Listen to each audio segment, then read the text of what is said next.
Hey everyone, this is our game, Liberal Smarts, the Carolina Experience. I'm Chad Allison. I'm Simon Weisenhorn. I'm Diane Ong. And I'm Michael. Right, so basically the problem that we want to address with this game is we want to demonstrate the benefits of a liberal arts education by demonstrating some of the positives and the negatives of a STEM education and a humanities education, and show how here at Chapel Hill, the education that you get is a good liberal arts education where you get a little bit of the best of both worlds. So our board game, just a basic overview of the entire game. It'll be played on a circular game board with 3 to 5 players. The objective of the game is you want to fulfill requirements with your character card. All the players will start at the same point and we'll move forward with different movement cards that we'll talk about later in the presentation. And the overall objective and the way to win the game is to get all the requirements and graduate. Okay, so some of the rules of play and gameplay would be so the game starts when each player is given a character card, and then from there each player will follow the instructions on the space they land on after they pick up a movement card.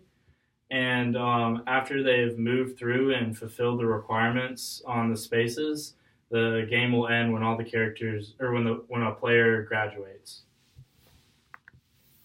Some of the mechanics of our game.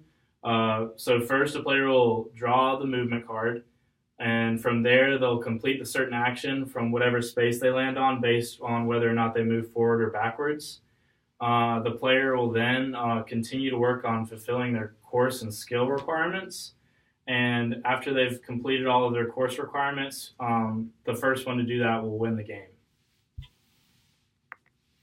And then for some of our advanced rules and dynamics, players are allowed to kind of strategize their game. So players are allowed to hold on to all of their cards, whether or not they actually need them to fulfill their requirements. And in doing that, it impedes other players from being able to fulfill their own requirements. But it's important to remember that players cannot hold on to more than 8 cards at a time, and they also can't reveal their cards to each other.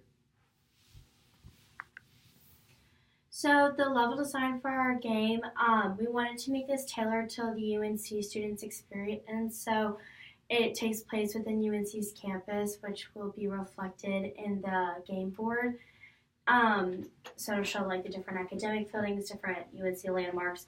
The objects of the game or the game pieces will represent players, but also represent like Carolina things. So we have some models that'll show that. And then challenges are, like we've said before, to collect all the requirements throughout the duration of the game. So these are some of our game pieces, some models we've created for 3D printing. Actually, Michael created them. So they're like typical UNC images. So how we developed the game was we first started by brainstorming how we wanted to display our topic, which was education as a game. And then we used models of boards from the Game of Life and Monopoly as inspiration for how you pick up cards and how you advance through the game. And then we decided that to make it more of a personal experience to the player, we wanted to tailor it to the average UNC student's experience by using UNC settings, UNC images, and also graduation requirements as checkpoints.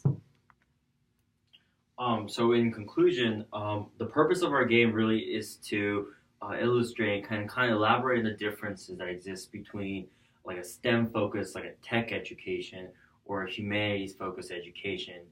And our game really serves to show the best of both worlds. And hopefully by playing this game, you'll not only enjoy it, but you'll kind of learn the differences, the nuances, and the benefits of a comprehensive liberal arts education.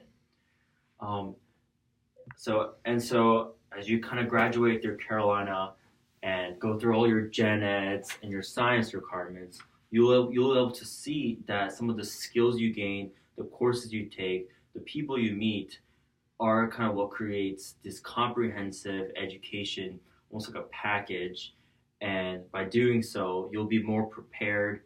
And several research have shown that people who come out of liberal arts education do better in postgraduate schools or in professional worlds. And by playing our game, you'll not only learn what kind of skills you can gain, the courses maybe you need to take to graduate, but also you'll kind of like be able to see for yourself of where you'll be in 4 years when you graduate from Carolina in our blue Cap and gown. cap and gowns. Thank you, and we'll take questions from now.